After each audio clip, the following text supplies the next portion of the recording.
யாடியா T5L மகிழ்ச்சி நிறைந்த நீண்ட பயணத்திற்கு இணைந்திருக்கின்றோம். பத்திரிகைகளின் பார்வை பகுதியின் வாயிலாக இன்றைய நாளிலும் யாழ் பிராந்தியத்தில் இருந்து வெளியாக இருக்கக்கூடிய 4 பத்திரிகைகள், குறிப்பாக ஈழநாடு, உதயன், வலம்புரி, தினக்குரல், இவ்வாறான 4 பத்திரிகைகள் எங்களுடைய கைகளில் கிடைக்க பெற்றிருக்கின்றது. அப்பத்திரிகைகளில் இருந்து வெளியாக இருக்கக்கூடிய செய்திகளின் தொகுப்புகளை நாங்கள் பார்க்கலாம். முதலில் ஈழநாடு பத்திரிகையில் இன்றைய நாளில் வெளியாக இருக்கக்கூடிய செய்திகளை பார்க்க போகின்றோம். பிரதான தலைப்புச் செய்தியாக காணாமல் ஆக்கப்பட்டோர் விவகாரம் சர்வதேச விசாரணைகள் முன்னெடுக்க முடியாது, அரசு திட்டவட்ட அறிவிப்பு என்கின்ற பிரதான தலைப்புச் செய்தியுடன் காணப்படுகின்றது. அதனை நாங்கள் பார்க்கலாம். இலங்கையில் வலிந்து காணாமல் ஆக்கப்பட்ட சம்பவங்கள் தொடர்பில் எவ்விதமான சர்வதேச விசாரணைகளையும் முன்னெடுப்பதை அரசு கடுமையாக எதிர்ப்பதாக நீதியமைச்சர் ஹர்சன நாணயக்கார தெரிவித்தார். பாராளுமன்றத்தில் நேற்று இலங்கை தமிழரசு கட்சியின் பாராளுமன்ற உறுப்பினர் இரா சாணக்கியன் எழுப்பிய கேள்விக்கு பதிலளிக்கும் போதே அவர் இதனை திட்டவட்டமாக குறிப்பிட்டார். காணாமல் போனவர்களின் எண்ணிக்கை குறித்து அமைச்சர் உரையாற்றுகையில் 2009ஆம் ஆண்டு போரின் இறுதிக்கட்ட காலப்பகுதியில் சுமார் 2764 பேர் காணாமல் போயுள்ளனர் என்ற தரவுகள் தெரிவிக்கின்றன. எனினும் இந்த எண்ணிக்கை விவாதத்திற்குரியது. காணாமல் போனவர்கள் தொடர்பான துல்லியமான தரவுகள் தற்போது எமது வசம் இல்லை என்றார். போர்க்கால பகுதியில் இரு தரப்பினருமே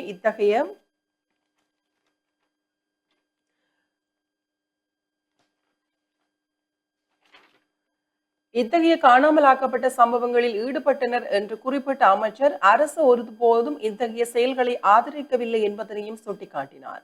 காணாமலாக்கப்பட்ட சம்பவங்கள் குறித்து ஒவ்வொரு சர்வதேச அமைப்போ அல்லது வெளித்தரப்போ விசாரணை நடத்துவதை அரசு அனுமதிக்காது என்று தெரிவித்த நீதி அமைச்சர் உள்நாட்டு பொறிமுறைகள் மூலமே தீர்வு காணப்பட வேண்டும் என்பதனையும் வலியுறுத்தினார்.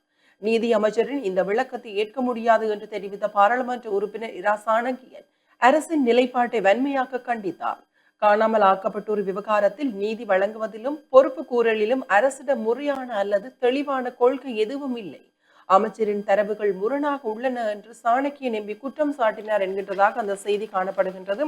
மேலும் அடுத்த செய்தியை பார்க்கலாம். நாங்கள் அமெரிக்காவிற்கோ ஈரானுக்கோ நாம் ஆதரவில்லை, நடுநிலைமையே எமது உறுதியான நிலைப்பாடாகும். பாராளுமன்றத்தில் ஜனாதிபதி விசேட உரை என்கின்றதாக ஒரு கட்டமிடப்பட்ட செய்தியும் காணப்படுகின்றது. அச்செய்தியை பார்க்கலாம்.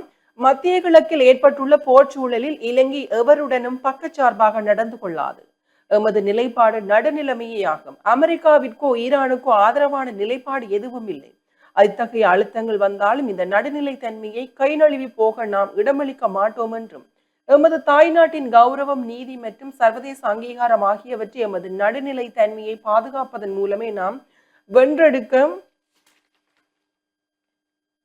முடியும் என்று ஜனாதிபதி அன்ருகுமார் திசாநாயக்க தெரிவித்துள்ளார். மத்திய கிழக்கின் போர் நிலைமைகள் மற்றும் இலங்கையின் நிலைப்பாடு தொடர்பில் பாராளுமன்றத்தில் நேற்று உரையாற்றிய போதே ஜனாதிபதி அனுருகுமார் திசாநாயக்க இவ்வாறு தெரிவித்தார். அவர் அங்கு உரையாற்றுகையில் சில பாராளுமன்ற உறுப்பினர்களும் சில தரப்பினரும் நாம் குறிப்பிட்ட ஒரு தரப்பிற்கு ஆதரவாக செயற்படுவதாகவும் சில தீர்மானங்களை சரியான நேரத்தில் எடுக்கவில்லை என்றும் பல்வேறு கருத்துக்களை முன்வைப்பதை நான் அறிவேன். அவை முற்றிலும் உண்மையற்றவை. ஈரானிய கப்பல்கள் தொடர்பான விடயத்தில் குறிப்பாக கடந்த மாதம் 26ஆம் தேதி ஒத்துழைப்பை மேம்படுத்தும் விஷயமாக 3 கடற்படை கப்பல்கள் மார்ச் 9 மற்றும் 13ஆம் தேதிகளில் இலங்கைக்கு வருகை தருவதற்கு அனுமதி கோரப்பட்டது. அதற்கான அனுமதியை வழங்குவது குறித்து நாம் ஆராய்ந்து கொண்டிருந்தோம். அதேவேளை அன்றைய தினம் மாலையில் அமெரிக்கா தனது 2 போர் விமானங்களை இலங்கையின் மத்தள விமான நிலையத்தில் தரையிறக்க அனுமதி கோரியது. எமது நாட்டின் நடுநிலை தன்மை குறித்து நாம் மிக தெளிவான முடிவை எடுத்தோம். அந்த நேரத்தில் போர் மோதல்களுக்கான அறிகுறிகள் தென்பட்டிருந்தன. எனவே நாம் இந்த 2 கோரிக்கைகளுக்கும் அனுமதி வழங்கவில்லை. ஈரானிய கப்பல்களுக்கு ஏன் அனுமதி வழங்கவில்லை என சிலர் கேள்வி எழுப்பினர். அப்படி அனுமதி வழங்கியிருந்தால் நமது ஒட்டுமொத்த நிலைத்தன்மையையும் சீர்குலைந்திருக்கும். அத்துடன் நமது பிராந்தியத்திற்கு அப்பால் இருந்த ஒரு போர் மோதல் மத்தளை மற்றும் கொழும்பு துறைமுகத்தை எட்டியிருக்கும். அத்தகைய அழுத்தங்களுக்கு மத்தியிலும் நாம் நாட்டை பாதுகாத்தோம்.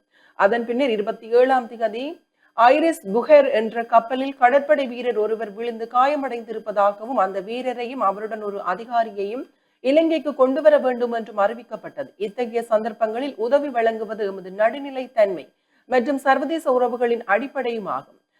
அதற்கமைய குறித்த கப்பல் நிறுவனத்திற்கு தேவையான விநியோகங்களை மேற்கொள்ளும் நிறுவனத்தினூடாக அந்த அதிகாரியும் கடற்படை வீரரும் கொழும்பு டேனன்ஸ் வைத்தியசாலைக்கு கொண்டு வரப்பட்டனர். தொடர்ந்து 4ஆம் திகதி எமது பொருளாதார வலய எல்லைக்குள் ஈரானுக்கு சொந்தமான கப்பல் ஒன்று தாக்குதலுக்கு உள்ளாகி இருப்பதாக தகவல் கிடைத்தது.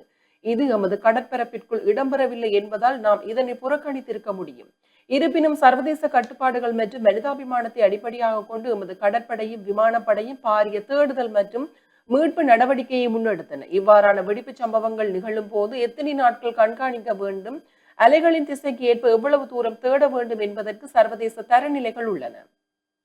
நாம் அவற்றை சரியாக பின்பற்றினோம். அதன்படி காயமடைந்த 32 பேரையும் 84 சடலங்களையும் எமது நிலப்பரப்பிற்கு மீட்டு வந்தோம். எனவே எமது மனிதாபிமானமும் நடுநிலைத்தன்மையுமாகும். அந்த தாக்குதலுக்கு பிறகு அவர்களின் மற்றொரு கப்பலின் என்ஜின் பழுதடைந்துள்ளதால் கொழும்பு துறைமுகத்திற்கு வர அனுமதி கோரப்பட்டது. 11 மணித்தியாலங்களுக்கு முன்பு அனுமதி வழங்கி இருக்கலாம் என சிலர் கூறுவதை கண்டேன். அங்கு 11 மணித்தியாலங்கள் என்று எதுவும் இல்லை. பிப்ரவரி 26ஆம் தேதி கடிதம் கிடைத்து மார்ச் 9ஆம் தேதி வருகை தருவதற்காகவே இவர்கள் நாட்கள் மற்றும் நேரங்களை குழப்பிக் கொண்டுள்ளனர் என்று நினைக்கின்றேன். முதல் கப்பல் தாக்குதலுக்கு உள்ளான பின்னரே 2வது கப்பலில் கோளாறு ஏற்பட்டுள்ளதால் கொழும்பு துறைமுகத்திற்கு வர அனுமதிக்குமாறு கோரிக்கை விடுக்கப்பட்டிருந்தது. அவர்கள் போர் மோதலில் ஒரு தரப்பினர். அவர்கள் எமது கடற்பரப்பிற்குள் நுழையும் போது சர்வதேச சட்டங்களின்படி 24 மணித்தியாலங்கள் மட்டுமே தங்கியிருக்க முடியும். 24 மணித்தியாலங்களுக்குள் அவர்கள் வெளியேற வேண்டும் அல்லது எமது பொறுப்பின் கீழ் வர வேண்டும்.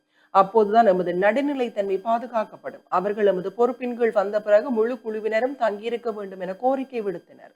அதற்கமே 206 கடற்படை வீரர்களை எமது கடற்படை முகாமிற்கு அழைத்து வந்தோம். நாம் இந்த 206 பேரையும் ஒன்றாக வைத்திருக்கவில்லை. அவர்கள் படையினர் மன அழுத்தத்தில் இருப்பார்கள். என்ன மாதிரியான நிலைமை உருவாகும் என்பதை நாம் அறிவோம். எனவே மிகுந்த அவதானத்துடன் அவர்களுக்கு தேவையான உணவு மற்றும் சிகிச்சைகளை வழங்கினோம். நாம் அவர்களை மிகுந்த மனிதாபிமானத்துடன் கவனித்து வருகிறோம். இதன் மூலமே இலங்கை சர்வதேச ரீதியில் அங்கீகாரத்தையும் கீர்த்தியையும் பெறுகிறது என்று குறிப்பிட்டார். மேலும் மத்திய கிழக்கு போர் நிலைமை தொடர்பில் ஐநாவில் தீர்மானத்தில் இலங்கையின் வகிபாகம் குறித்த நிலைப்பாட்டையும் ஜனாதிபதி பாராளுமன்றத்தில் விளக்கினார். அத்துடன் அவர் சர்வதேச அரங்கில் நாம் எப்போதும் நீதி மற்றும் நியாயம் என்ற சுலோகத்தை முன்வைக்கிறோம். அதன் அடிப்படையிலேயே நாம் செயற்பட்டுள்ளோம். அதனால்தான் நமது செயல்பாடுகள், கொள்கை தீர்மானங்கள் மற்றும் இணக்கப்பாடுகள் என அனைத்திலும் நாம் நமது நடுநிலைமையை பேணி வருகிறோம் என்று நான் எப்போதும் கூறுகிறேன். இவ்வாறானதொரு யுத்த காலத்தில் தாய் நாட்டின் தனித்துவம், கௌரவம் மற்றும் சர்வதேச அங்கீகாரத்தை பாதுகாப்பதற்கான வழிமுறை இதுவேயாகும் என்றார். மேலும் அமெரிக்காவில் 2 விமானங்கள் இம்மாதம் 4 மற்றும் 8ஆம் தேதிகளில் மத்தள விமான நிலையத்தில் தரித்து நிற்பதற்கு அனுமதி கோரியிருந்தன. அந்த விமானங்களின் இறக்கைகளில் 8 கப்பல் எதிர்ப்பு ஏவுகணைகள் பொருத்தப்பட்டிருப்பதாக குறிப்பிடப்பட்டிருந்தது. நாம் அமெரிக்காவுடன் பாதுகாப்பு ஒப்பந்தம் செய்துள்ளதால் இந்த போரில் ஒரு தரப்பாக மாறுவதை தவிர்க்க முடியாது என சிலர் குறிப்பிடுகின்றனர். அது முற்றிலும் பொய்யானது. அந்த ஒப்பந்தத்தில் இவ்வாறானதொரு யுத்தத்தின் போது எமக்கிடையிலான உடன்பாடுகள் குறித்து எவ்வித குறிப்பும் இல்லையும் என்றும் அவர் மேலும் குறிப்பிட்டார் என்கின்றதாக அந்த செய்தி காணப்படுகின்றது. இது நேற்றைய நாள் பாராளுமன்ற செய்தியாக இருக்கின்றது. மேலும் பார்க்கலாம். காணாமல் போன விரிவுரையாளரின் மகளும் மருமகனும் பிடிபட்டனர் என்கின்றதாக ஒரு செய்தி காணப்படுகின்றது. பார்க்கலாம். யாழ்ப்பாணம் அரியாலை புங்கன்குளம் பகுதியில் உள்ள வீட்டில் இருந்து கடந்த 2 நாட்களுக்கு முன்னர் காணாமல் போனதாக கூறப்படும் யாழ் பல்கலைக்கழக சித்த மருத்துவத்துறை சிரேஷ்ட விரிவுரையாளருடன் காணாமல் போன அவரது மகள் கண்டுபிடிக்கப்பட்டுள்ள நிலையில் விரிவுரையாளரை தேடும் பணிகள் தொடர்கின்றன என்கின்றதாக அந்த செய்தி காணப்படுகின்றது. பார்க்கலாம்.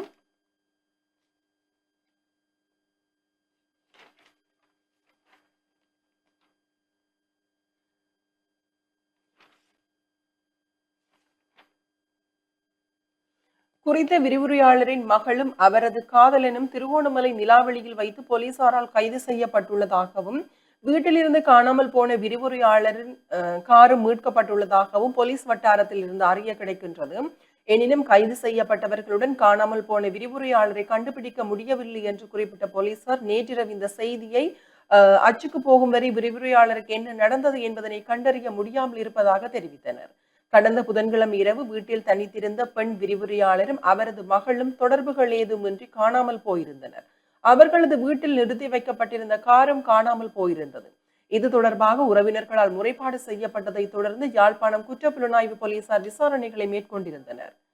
சம்பவத்தின் போது காணாமல் போனதாக குறிப்பிட்ட விரிவுரையாளரின் வங்கி அட்டை கிளிநொச்சியில் உள்ள வங்கி ஒன்றில் பயன்படுத்தப்பட்டதை முதலில் போலீசார் கண்டறிந்ததாகவும் தொடர் விசாரணையின் போது விரிவுரையாளரின் காருக்குரிய கியூஆரை பயன்படுத்தி திருகோணமலை பகுதியில் காருக்கு எரிபொருள் நிரப்பியதாகவும் தெரிய வந்தது. இதனை அடுத்து திருகோணமலை பகுதியில் தேடுதல் நடவடிக்கைகள் முடுக்கிவிடப்பட்டதை அடுத்து நிலாவளியில் வைத்து விரிவுரையாளரின் மகளும் அவரது காதலனும் காருடன் கைது செய்யப்பட்டுள்ளனர் என தெரிவிக்கப்படுகின்றதாக அந்த செய்தி காணப்படுகின்றது. சர்வதேச சட்ட மீறல்களை கண்டிக்க அரசுக்கு அச்சம், எதிர்க்கட்சித் தலைவர் குற்றச்சாட்டு என்கின்றதாக செய்தி காணப்படுகின்றது.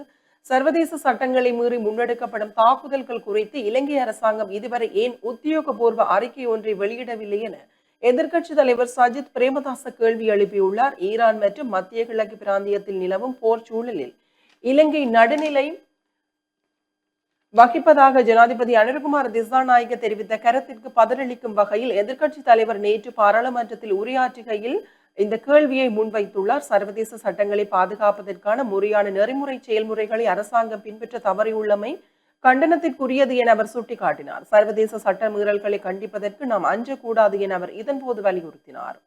நாடு தற்போது எதிர்கொண்டுள்ள கடுமையான எரிசக்தி நெருக்கடி மற்றும் ஏனைய பொருளாதார பிரச்சனைகளுக்கு தீர்வு காணும் வகையில் பல்வேறு ஆக்கப்பூர்வமான யோசனைகளை அவர் அரசாங்கத்திடம் முன்வைத்தார். தற்போதைய இக்கட்டான சூழலில் இருந்து நாட்டை மீட்டெடுக்க அரசாங்கம் முன்னெடுக்கும் திட்டங்களுக்கு ஒத்துழைப்பு வழங்க தயார் என்பதனையும் அவர் வெளிப்படுத்தினார். மக்களின் நலனுக்காக அரசாங்கம் எடுக்கும் சகல ஆக்கப்பூர்வமான தீர்மானங்களுக்கும் எதிர்க்கட்சியாக நாம் எமது முழுமையான ஆதரவை வழங்குவோம் என அவர் உறுதியளித்தார்.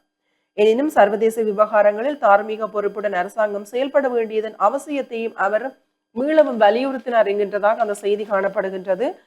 மேலும் பார்க்கலாம், வடமாகாண அபிவிருத்தி பணிகளை எவ்வித தொய்வுமின்றி செயற்படுத்துக அதிகாரிகளுக்கு ஆளுநர் அறிவுறுத்தல்.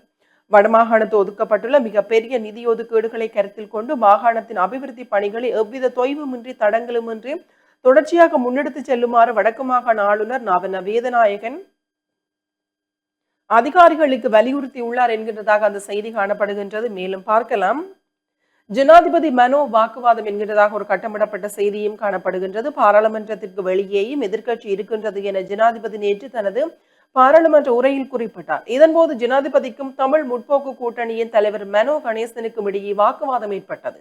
ஒரு தருணத்தில் அரசாங்கம் அமெரிக்காவுடன் இணைந்திருக்கவில்லை என்று அரசை குற்றம் சாட்டும் எதிர்க்கட்சி மற்றொரு தருணத்தில் ரஷ்யாவுடன் இணைந்திருக்கவில்லை என்றும் குற்றம் சாட்டியது என்று ஜனாதிபதி கூறினார். ஜனாதிபதியின் இந்த கருத்தை மனோ கணேசன் எழுந்து நின்று மறுத்தார். அதற்கு பதிலளித்த ஜனாதிபதி பாராளுமன்றத்திற்கு வெளியேயும் எதிர்க்கட்சி இருப்பதாக குறிப்பிட்டார். யாரையும் பெயர் குறிப்பிடாமல் பாராளுமன்றத்திற்கு வெளியே உள்ள சிலர் ஊடாக மாநாட்டில் அரசை விமர்சித்ததாகவும் அப்போது மனோ கணேசனும் அங்கே இருந்ததாகவும் ஜனாதிபதி சுட்டிக்காட்டினார். இதற்கு மனோ கணேசன் அது ஒரு அரசியல் கூட்டணி அல்ல, மாறாக ஒரு அரசியல் பொதுமேடி என விளக்கம் அளித்தார். இருப்பினும் எதிர்க்கட்சி பாராளுமன்றத்திற்குள் மட்டுமல்லாது வெளியிலும் இருப்பதாக ஜனாதிபதி தொடர்ந்தும் வலியுறுத்தினார். ஜனாதிபதி அனுரகுமார மனோ கணேசன் ஆகியோருக்கு இடையில் நடைபெற்ற இந்த கருத்து பரிமாற்றத்தின் போது எதிர்க்கட்சி தலைவர் சஜித் மற்றும் பெரும்பாலான எதிர்க்கட்சி எம்பிக்களும் சபையில் இருந்தனர் என்கின்றதாக அந்த செய்தி காணப்படுகின்றது.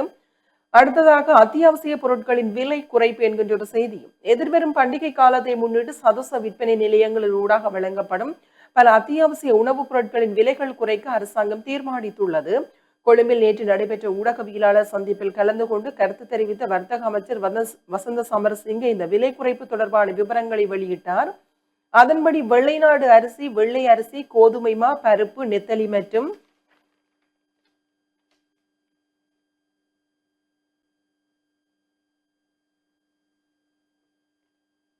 பெரிய வெங்காயம் உள்ளிட்ட அத்தியாவசிய பொருட்களுக்கு இவ்வாறு விலை குறைப்பு மேற்கொள்ளப்பட்டுள்ளதாக அவர் மேலும் குறிப்பிட்டார் என்கின்றதாக அந்த செய்தி காணப்படுகின்றது. கலைப்பீட பீடாதிபதியாக பேராசிரியர் பிரதீபராஜா, யாழ்ப்பாண பல்கலைக்கழக கலைப்பீடத்தின் பீடாதிபதியாக பேராசிரியர் நாகமுத்து பிரதீபராஜா தெரிவு செய்யப்பட்டுள்ளார். இன்று முதல் தொடர்ந்து வரும் 3 வருடங்களுக்கு செயற்படும் வகையில் பேராசிரியர் நாகமுத்து பிரதீபராஜா கலைப்பீட சபை தெரிவு செய்யப்பட்டுள்ளார். முன்னாள் பீடாதிபதி பேராசிரியர் சீனா ரகுராமின் பதவிக்காலம் கடந்த ஜனவரி மாதத்துடன் நிறைவடைந்த போதிலும் இலங்கை பல்கலைக்கழகங்கள் சட்டத்தில் மேற்கொள்ளப்பட்டுள்ள திருத்தத்தின் காரணமாக திருத்த சட்டம் செயற்பாட்டுக்கு வரும் வகையில் பல்கலைக்கழகங்களில் பீடாதிபதி தெரிவுகள் பல்கலைக்கழக மானியங்கள் ஆணைக்குழுவினால் இடைநிறுத்தி வைக்கப்பட்டிருந்தது. 1978 ஆண்டின் 16ஆம் இலக்க பல்கலைக்கழக சட்ட திருத்தம் 2026 கீழ் 2 கடந்த மாதம் முதல் நடைமுறைக்கு வரும் என பல்கலைக்கழக மானியங்கள் ஆணைக்குழுவினால் அறிவிக்கப்பட்டதை தொடர்ந்து கலைப்பீடாதிபதி தெரிவிக்கான விண்ணப்பங்கள் கோரப்பட்டு பீடாதிபதி தெரிவிக்கான வாக்கெடுப்பு நேற்று நடைபெற்றது. நேற்றைய தெரிவின் போது கலைப்பீட சபை உறுப்பினர்கள் வாக்களித்தனர். பேராசிரியர் நாகமுத்து பிரதீபராஜா 27 மேலதிக வாக்குகளை பெற்று பீடாதிபதியாக தெரிவு செய்யப்பட்டார் என்கிறதாக அந்த செய்தி காணப்படுகின்றது. அதாவது வட்டுக்கோட்டை வைத்தியசாலையில் சீரான மருத்துவ சேவைகள் இல்லை, கண்டித்து இன்று போராட்டம் என்கின்றதாக ஒரு செய்தியும், தடையற்ற மின்சாரம் வழங்குவதே அரசாங்கத்தின் பிரதான நோக்கம் என்கின்றதாக ஒரு செய்தியும் பிரசுரமாக இருக்கின்றது. இதுதான் இன்றைய நாளில் ஈழநாட்டு பத்திரிகையின் முதற் பக்கத்தில் வெளியாக இருக்கக்கூடிய செய்திகளாக காணப்படுகின்றது. அடுத்து நாங்கள் வலமுறை பத்திரிகையில் இருந்து இன்றைய நாளில் வெளியாக இருக்கக்கூடிய செய்திகளின் சாராம்சத்தை பார்க்கலாம். வலமுறை நாளினுடைய பிரதான தலைப்பு செய்தியாக காணாமலாக்கப்பட்ட சம்பவம் தொடர்பில் சர்வதேச விசாரணைக்கு இடமளிக்க முடியாது, பாராளுமன்றத்தில் நீதியமைச்சர் ஹர்ஷன நாணயக்கார தெரிவித்தார். வலிந்து காணாமலாக்கப்பட்ட சம்பவம் தொடர்பில் அவ்விதமான சர்வதேச விசாரணைக்கும் இடமளிக்க முடியாது என நீதியமைச்சர் ஹர்ஷன நாணயக்கார தெரிவித்திருக்கிறார் என்ற செய்தி பிரதான தலைப்பு செய்தியாக இருக்கிறது. ஏனைய முற்பக்க செய்திகளுக்குள் மத்தளவில் தலையிறங்க அமெரிக்க போர் விமானங்களுக்கு மறுப்பு, பாராளுமன்றத்தில் ஜனாதிபதி விளக்கம். ஈரானின் 3 கப்பல்களுக்கும் அனுமதி மறுக்கப்பட்டது, அழுத்தங்களுக்கு மத்தியில் நடுநிலைமை வகித்தோம் என்று ஜனாதிபதி தெரிவித்திருக்கிறார் என்ற செய்தியும் கட்டமிடப்பட்ட செய்திகளாக எரிபொருள் விலை மீண்டும் அதிகரிக்கும் அனுர சூசகமாக தெரிவிப்பு என்ற ஒரு செய்தி, அதேபோல எரிவாயு விநியோகம் தொடர்ந்து இடம்பெறும் ஜனாதிபதி அறிவிப்பு என்ற செய்திகள் கட்டமிடப்பட்ட செய்திகளாக காணப்படுகிறது. ஏப்ரல் மாதம் வலிகாமம் வடக்கில் காணி விடுவிப்பு. வலிகாமம் வடக்கில் பாதுகாப்பு படையினர் வசம் உள்ள காணிகளில் சில பகுதிகளை ஏப்ரல் மாதம் விடுவிப்பதற்கு நடவடிக்கை எடுக்கப்பட்டு வருவதாக வலிகாமம் வடக்கு பிரதேச சபை தவிசாளர் சோமசுந்தரம் சுகிர்தன் தெரிவித்தார். யாழ் வலிகாமம் வடக்கு பிரதேச சபையின் மாதாந்த அமர்வு நேற்று பிரதேச சபையின் தவிசாளர் சோமசுந்தரம் சுகிர்தன் தலைமையில் இடம்பெற்றது. இதன்போது தையிட்டி பகுதியில் உள்ள காணி விடுவிப்பு தொடர்பில் உறுப்பினர் ஒருவர் எழுப்பிய கேள்விக்கு பதில் வழங்கும் போதே தவிசாளர் இவ்வாறு குறிப்பிட்டிருக்கிறார் என்ற செய்தியோடும் லங்கா சதோசவில் 100 பொருட்களின் விலைகள் குறைப்பு என்ற ஒரு செய்தி, கலைப்பீட பீடாதிபதியாக பேராசிரியர் பிரதீபராஜா என்ற கட்டப்படப்பட்ட செய்தியும் காணப்படுகிறது. உலக சந்தையை பொறுத்தே எரிபொருள் மின்கட்டண தீர்மானம், அமைச்சர் நலிந்த ஜெயதீச தெரிவிப்பு. உலக சந்தை நிலைவரங்களை கருத்தில் கொண்டே எரிபொருள் மற்றும் மின்சார கட்டணங்களை தீர்மானிக்க வேண்டியுள்ளது என அமைச்சரவை பேச்சாளர் அமைச்சர் நலிந்த ஜெயதீச தெரிவித்திருக்கிறார் என்ற செய்தியோடும் வார இறுதி நாட்களிலும் எரிபொருள் விநியோகம் தொடரும் என்ற ஒரு கட்டமிடப்பட்ட செய்தி, அதேபோல வளைகுடா பிராந்தியத்தில் உச்சகட்ட பதற்றம், ஈரான் தொடர் தாக்குதல்கள் என்ற புகைப்படம் தாங்கிய செய்தியோடும் ஏப்ரல் 20 செம்மணியில் அகழ்வு சபையில் தெரிவித்தார் அமைச்சர் பிமல் ரத்நாயக் என்ற செய்தி, செம்மணி மனித புதைகுழியில் அடுத்த கட்ட அகழ்வு நடவடிக்கைகள்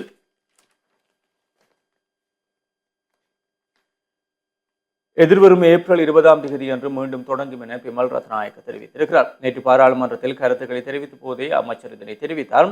அவர் மேலும் தெரிவிக்கையில், நாங்கள் செப்டம்பர் 2024 ஆட்சிக்கு வந்தோம், நவம்பரில் பாராளுமன்ற ஆட்சிக்கு வந்தோம். அன்று முதல் இன்று வரை இந்த 17 மாதங்களில் கண்டெடுக்கப்பட்ட மனித எலும்பு கூடுகளின் எண்ணிக்கை 239. இதை செய்தாக அரசாங்கத்தின் மீது குற்றம் சாட்டப்படுகிறது. செம்மணி கல்லறை அமைந்துள்ள தொகுதியிலும் நாங்கள் வெற்றி பெற்றிருக்கிறோம். அதன் பாராளுமன்ற உறுப்பினர் தேசிய மக்கள் கட்சியைச் சேர்ந்தவர். இது குறித்து முழு உண்மைகளும் எங்களுக்கு தெரியும். நாங்கள் தேடி இருக்கிறோம். எங்களுக்கு மக்கள் ஆணை உள்ளது. இது மட்டுமல்ல, நாங்கள் மாத்தலை கல்லறையையும் தேடி வருகிறோம். நீதித்துறை செயல்முறை மூலம் நீதி வழங்க நேரம் எடுக்கும். ஏப்ரல் 20ஆம் தேதி மீண்டும் அகழ்வாராய்ச்சிகள் தொடங்கும் என அவர் குறிப்பிட்டிருக்கிறார் என்ற செய்தி இவை வலம்புரியினுடைய முற்பக்க செய்திகளாக இருக்கிறது.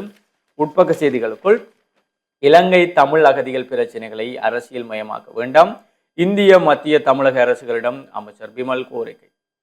உள்நாட்டு போரின் போது நாட்டை விட்டு வெளியேறி தற்போது தமிழ்நாட்டில் அகதிகளாக வசித்து வரும் அனைவரையும் ஏற்றுக்கொண்டு ஆதரவளிக்க இலங்கை தயாராக உள்ளது. அவர்களை அரசியல் பிரச்சாரத்துக்கான ஒரு கருவியாக பயன்படுத்துவதை தவிர்க்குமாறு இந்திய மற்றும் தமிழ்நாடு அரசுகளை அமைச்சர் பிமல் ரத்நாயக்க வலியுறுத்தி இருக்கிறார் என்ற செய்தியும், மக்கள் நல திட்டங்களை நிறைவேற்ற ஒத்துழைப்பு வழங்குங்கள், எதிர்க்கட்சிகளிடம் பிரதமர் கோரிக்கை.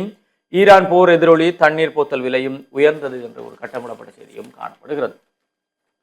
விளையாட்டு செய்திகளுக்குள் IPL தொடரில் புதிய விதிமுறைகள் என்ற செய்தியோடு யாழ் மாவட்ட கூடைப்பந்தாட்ட போட்டி, KCC அணி வரலாற்று சாதனை, அதிவேக 90 கோல்கள் சாதனை படைத்தார் மெஸ்ஸி என்ற செய்திகள் விளையாட்டு செய்திகளாக இருக்கிறது. வெளிநாட்டு செய்திகளுக்குள் ஈரானின் அணு ஆயுத கனவை வேறறுப்பதே எமது இலக்கு, இஸ்ரேல் தெரிவிப்பு என்ற செய்தியும், மத்திய கிழக்கு போரை நிறுத்த இந்தியா பிரான்ஸ் அதிரடி, அதேபோல எமது இராணுவ பலத்தில் நாம் பயன்படுத்தியது சிறுதுளியே, ஈரான் கர்வம் என்ற செய்திகளும் வெளிநாட்டு செய்திகளாக இருக்கிறது. இழுவைமடி படகுகளால் மீனவர்கள் தொடர்ந்தும் பாதிப்பு, வடமாகாண மீனவ அமைப்பு தெரிவிப்பு.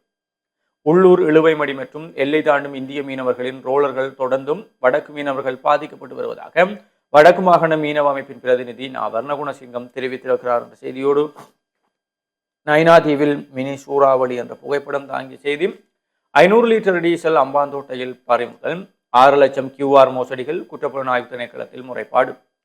தேசிய எரிபொருள் அனுமதி பத்திர முறையில் இடம்பெற்றுள்ள பாரிய அளவிலான QR குறியீட்டு மோசடிகள் தொடர்பாக டிஜிட்டல் பொருளாதார அமைச்சு குற்றப்புலனாய்வு திணைக்களத்தில் உத்தியோகபூர்வமாக முறைப்பாடு பதிவு செய்திருக்கிறது என்ற அந்த செய்தியும் காணப்படுகிறது. தொடர்ச்சியாக குன்றும் குழியுமாக காணப்படும் புளியம்புக்கணை கல்லாறு வீதி என்ற புகைப்படம் தாங்கிய செய்தி, வேலணையில் நெல் உலரவிடும் தளங்கள் அமைக்க நடவடிக்கை என்ற ஒரு செய்தியும் காணப்படுகிறது. வேலணை பிரதேச சபையின் ஆளுகைக்குள் நெல் உற்பத்தியை அதிகரிப்பதற்கும் செய்கையாளர்களை ஊக்குவிக்கும் அறுவடைகளை பாதுகாக்கும் வகையிலும் நெல் உலரவிடும் தளங்கள் அமைக்க வேலனை பிரதேச சபையால் தீர்மானம் எடுக்கப்பட்டிருக்கிறது என்ற செய்தியோடு வடமராட்சியில் யானைகள் அட்டகாசம். யாழ்ப்பாணம் வடமராட்சி கிழக்கு கட்டைக்காடு சுண்டிக்குளம் பகுதியில் நேற்று முன்தினம் இரவு 5 யானைகள் வீடுகள் மற்றும் கரைவலை வாடிகளில் நின்ற தென்னை மரங்கள் உட்பட பலவற்றை அழித்து அட்டகாசம் செய்திருக்கின்றன என்று அந்த புகைப்படம் தாங்கிய செய்தியாக பிரசுரிக்கப்பட்டிருக்கிறது. 100 மில்லியன் ரூபாய் நிதி ஒதுக்கீட்டில் மன்னார் வைத்தியசாலையில் நவீன வெளிநோயாளர் பிரிவு அமைக்க தீர்மானம். மன்னார் நகரசபையினால் பல்வேறு அபிவிருத்தி திட்டங்கள் நகரசபையின் நிதியிலிருந்து முன்னெடுக்கப்பட உள்ளதோடும் நகரசபையின் நிரந்தர சேமிப்பு கணக்கிலிருந்து 100 மில்லியன் ரூபாய் நிதி ஒதுக்கீட்டில் மன்னார் வைத்தியசாலையில் ஒரு நவீன ரக வெளிநோயாளர் பிரிவு அமைக்க தீர்மானிக்கப்பட்டுள்ளதாக மன்னார் நகரசபையின் தவிசாளர் டானியல் வசந்தன் தெரிவித்திருக்கிறார் என்ற செய்தியும், தமிழர்களின் இனப்பரம்பலை மாற்றும் கிவுலோயா திட்டத்தை கைவிட வேண்டும், பருத்தித்துறை பிரதேச சபை தீர்மானம் நிறைவேற்றும் என்ற செய்தியும், 16 மாவட்டங்களுக்கு வெப்ப எச்சரிக்கை விடுவிக்கப்பட்டிருக்கிறது என்ற கட்டமிடப்பட்ட செய்தியும் காணப்படுகிறது. வட்டுக்கோட்டை பிரதேச வைத்தியசாலை முன்பாக இன்று கவனஈர்ப்பு போராட்டம்.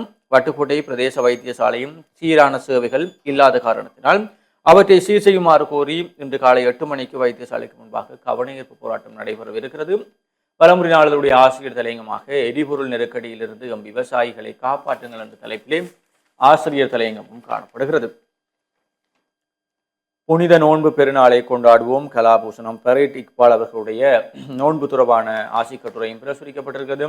அத்தியாவசிய பொருட்கள் சிலவற்றின் விலைகள் குறை. எதிர்வரும் பண்டிகை காலத்தை முன்னிட்டு சதோசா விற்பனை நிலையங்களூடாக வழங்கப்படும் பல அத்தியாவசிய உணவுப் பொருட்களின் விலைகளை குறைக்க அரசாங்கம் தீர்மானம் எடுத்திருக்கிறது என்ற செய்தியும், பெட்ரோலை பதுக்கியவருக்கு அபராதமும் சிறை தண்டனையும் என்ற செய்திகளும் காணப்படுகிறது.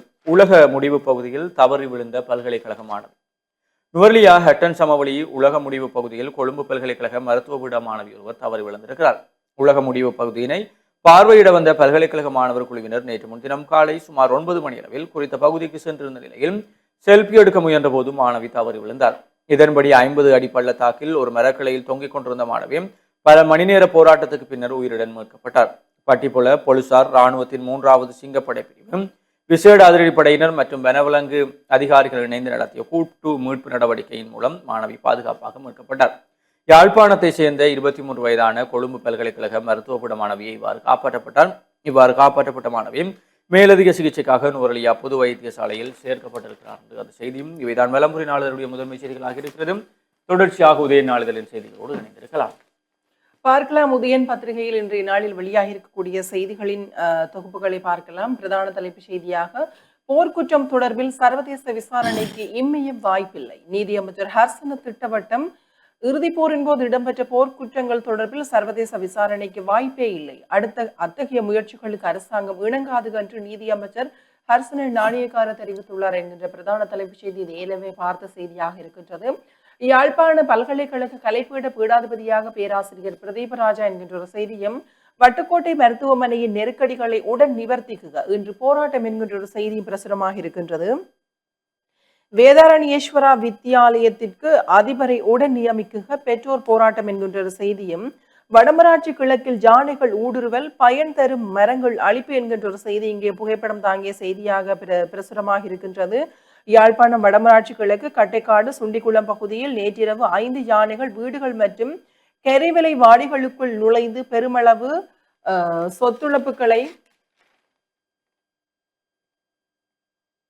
ஏற்படுத்தியுள்ளன. வடமராட்சி கிழக்கில் சுண்டிக்குளத்தில் இருந்து வெற்றிலைக்கேணி வரை சில பகுதிகள் வன உயிர்களின் பிரதேசமாக உள்ள போதிலும் அங்கு இதுவரை யானை தொல்லைகள் இருந்ததில்லை. இவ்வாறான நிலையில் திடீரென 5 யானைகள் மக்களின் வாழ்விடங்களுக்குள் நுழைந்ததால் அப்பகுதி மக்கள் பெரும் அச்சத்தில் உள்ளனர். இந்த யானைகள் பிற பகுதியில் இருந்து கொண்டு வந்து விடப்பட்டிருக்கலாம் என்றும் மக்கள் சந்தேகம் வெளியிட்டுள்ளனர் என்கின்றதாக ஒரு செய்தி இங்கே பிரசுரமாக இருக்கின்றது.